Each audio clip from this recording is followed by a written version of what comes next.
And every time you come, I always wonder, did something happen to you as a child? Because this book is so scary and so disturbing. It really starts with, you know, what happens when the best person in the community is accused, and looks like overwhelming evidence against him, accused of doing the worst thing that's really unthinkable and unspeakable. You got that idea from where? So, this is not my usual type of video. At least, not really. I mean, it is, because it's about books, mostly, but also about movies, mostly, but in a completely different way. In all of my other videos, I talk about certain aspects of pre-existing books and or movies that I think either work or don't work, and I talk about why. This video, however, is more focused on actual writing. I wouldn't call it writing advice, really, so much as a writing observation. The closest thing I've done to this was my How to Write Female Characters video, but this will be a lot different. First and foremost, I am not a writing expert. I've said that before, and I'll say it again. But nonetheless, I thought people might find this interesting, so here we go. Basically, what I'm going to talk about is what I call the book and movie guy big brain theory of ideas. To sum this up, I'm basically going to break down ideas in terms of writing into 4 basic groups. Most of this will be based on my own personal experience, but some of it will be pulled from what I've seen other writers say, and I'm willing to bet a lot of you other writers out there will be able to relate. Alright, so here we go. Again. At the beginning of this video, I showed a clip from Stephen King being asked where he gets his ideas. I remember reading a while back that he hates that question because, as he says in his memoir on writing, there is no idea dump, no story central, and no island of buried bestsellers. This interview really bothers me because it indicates a huge misunderstanding of how writers work or how ideas come to people.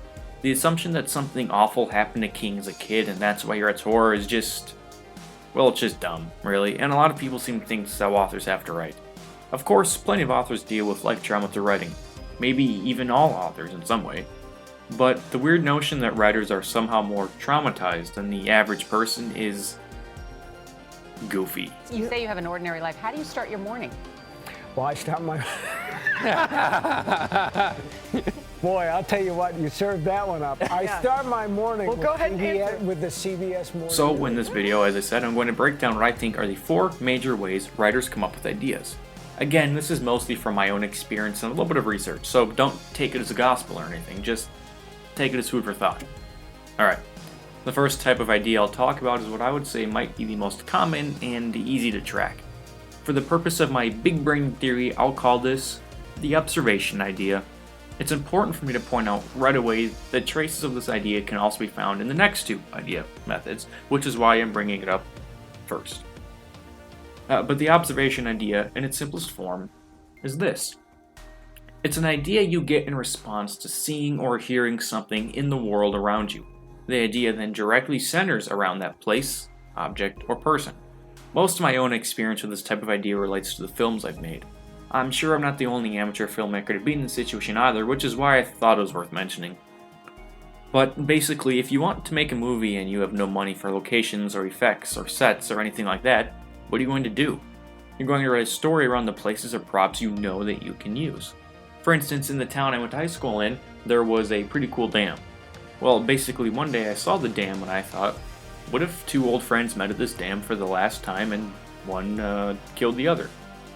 Not a great idea, but it was an idea, and it only existed because of the dam. Another example of this from my own experience is a cabin that my buddy's family owned. He brought us there one day in the summer, and I basically thought, what a cool cabin in the middle of nowhere.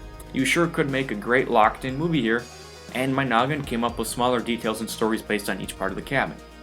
The last thing or example about this type of idea I'll add is this. In its simplest form, the observation idea is basically a what-if scenario about a specific place or thing. It of course doesn't have to be about convenience in shooting a film either.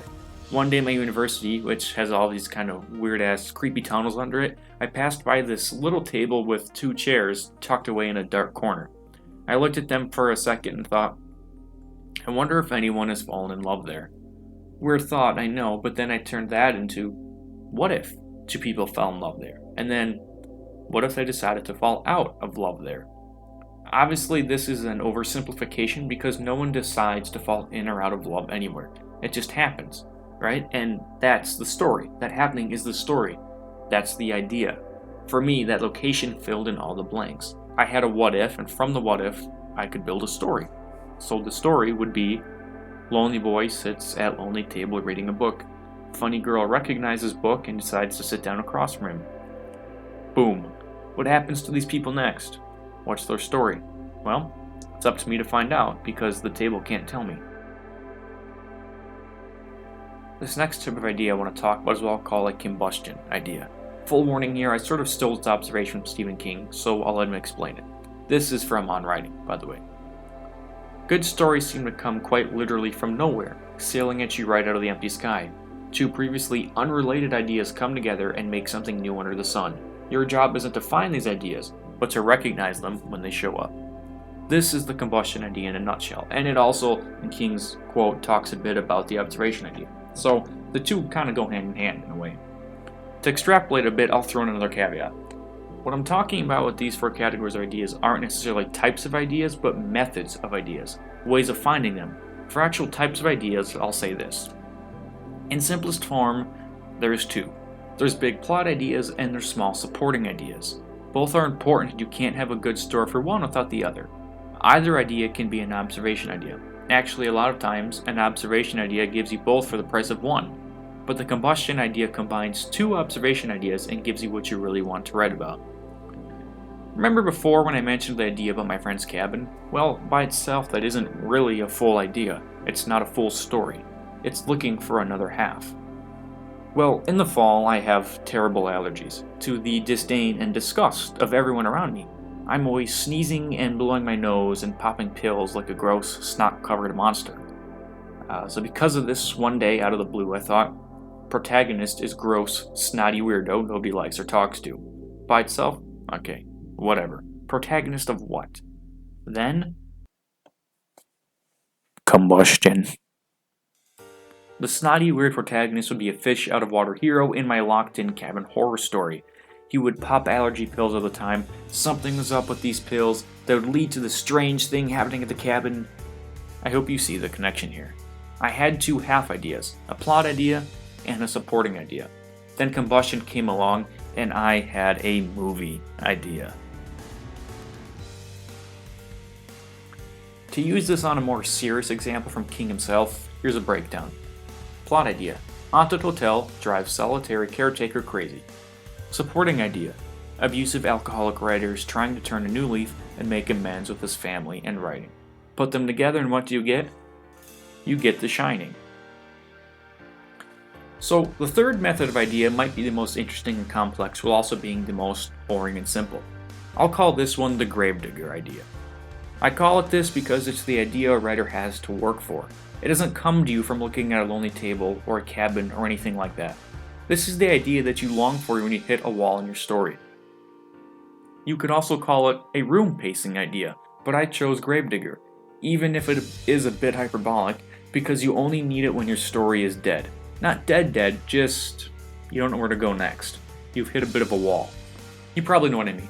You have a list of plot points or events or scenes or an A event and a C event, but can't quite figure out that B. In a way, I think that writers who can find themselves a gravedigger idea are some of the best writers out there. I say this because it really requires a writer to stop and think about what they're doing. This is the only type of idea that has really worked.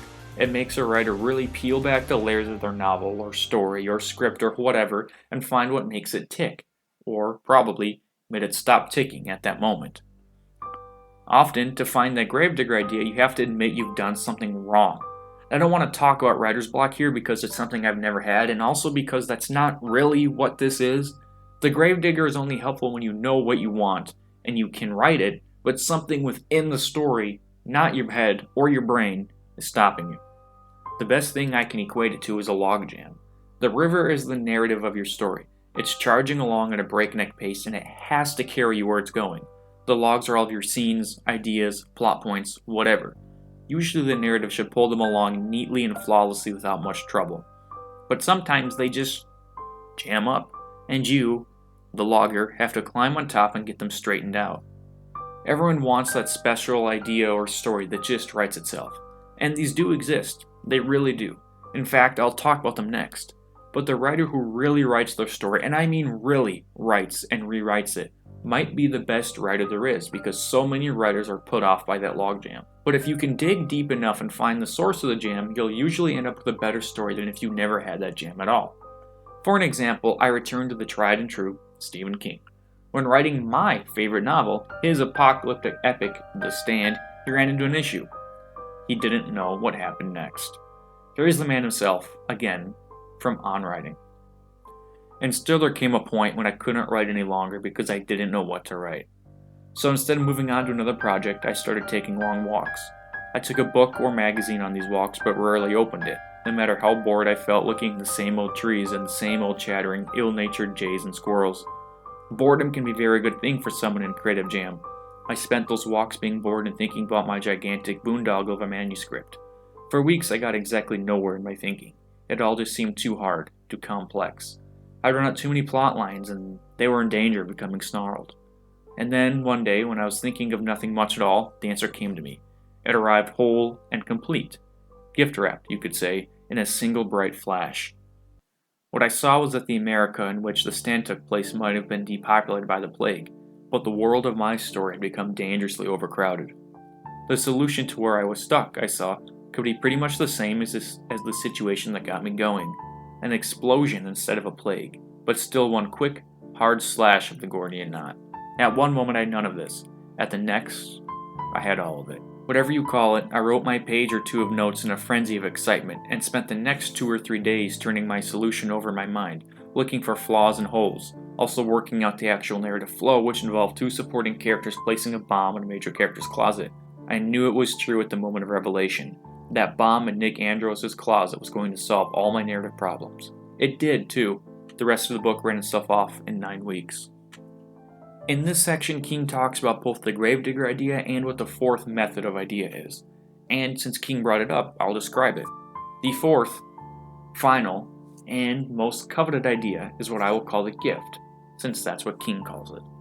The gift is that idea that hits you so hard you nearly fall over. The idea that comes out of nowhere. This can either be a whole plot, concept, it can be a character, or just a quick fix for the story. Of course, it doesn't really come out of nowhere. It comes from some part of your brain that's been working on an issue when you aren't paying attention. I equate it to spending hours putting together one of your grandma's puzzles and going an eternity without making a single piece fit. Then you get up to go take a piss or something, come back, and BAM! You see the piece you need. Stories like this get told about authors all the time. Writers who write the next big thing get asked, "Where'd you get the idea?" And they'll say, "It just hit me." I would comment that is probably usually bullshit, but not always. Every aspiring author hopes for something like this, and when it happens, it's great. It's the type of thing you immediately write down before it leaves your mind. It's the type of idea that's so good you, if you're me at least, say a quick prayer thanking God that your stupid dummy-head brain could create something so good. And it's the type of idea you never want to change.